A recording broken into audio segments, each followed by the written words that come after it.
ॐ नमो भगवते वासुदेवाय। अथ पञ्चदशोऽध्यायः। श्रीभगवान् उवाच। ऊर्ध्वमूलम् अधः शाखम् अश्वत्थं प्रावृरव्ययम्। छन्दांसि यस्य पर्णानि यस्तं वेद स वेदवित्। अधश्च ऊर्ध्वं प्रसुतस्य शाखा गुणप्रवृद्धा विषयप्रवाला।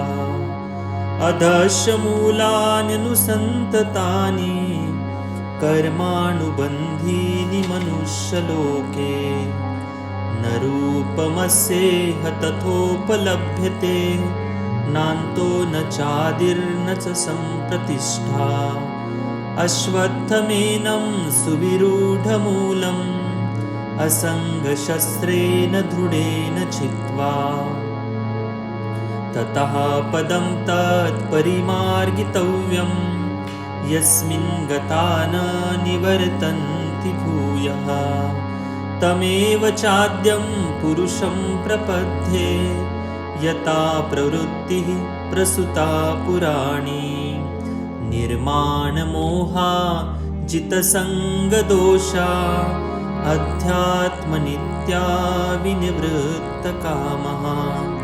द्वन्द्वैर्विमुक्तः सुखदुःखसंज्ञैर्गच्छन्ति मूढः पदमव्ययं तत्।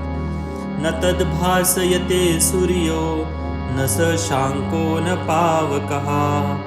यद्गत्वा न निवर्तन्ते तद्धाम परमं मम। ममैवांशे जीवलोके जीवभूत सनातनः।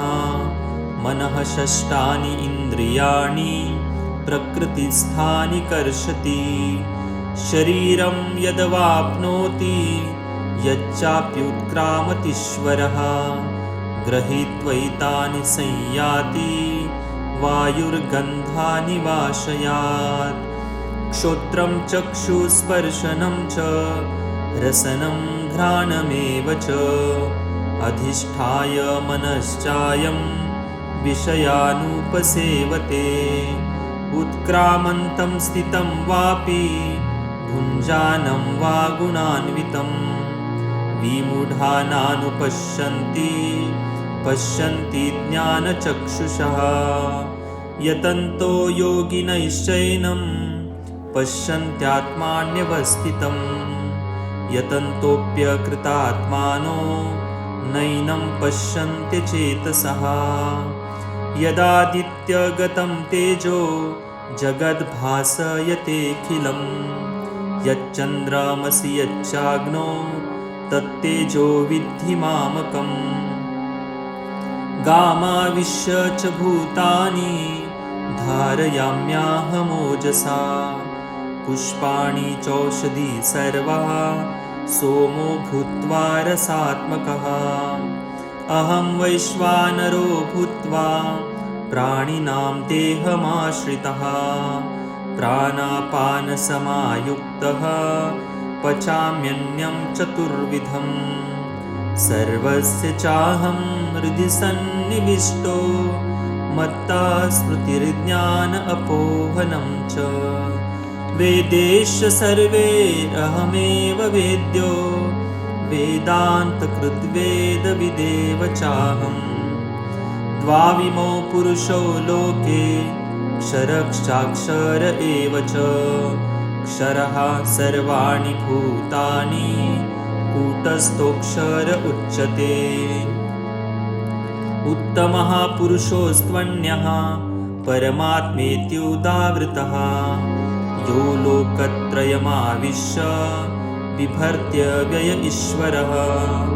यस्मात् अक्षरमतीतोऽहम् अक्षरादपि चोत्तमः। अतोऽस्मि लोके वेदे च प्रथिता पुरुषोत्तमः।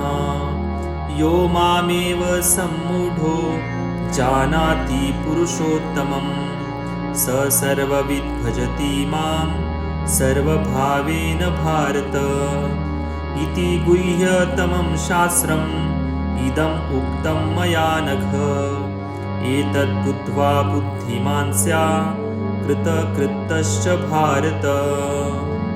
ॐ तत्सदिति श्रीमद्भगवद्गीतासु उपनिषदत्सु ब्रह्मविद्यायां योगशास्त्रे श्रीकृष्ण अर्जुन संवादे पुरुषोत्तमयोगो नाम 15 अध्यायः।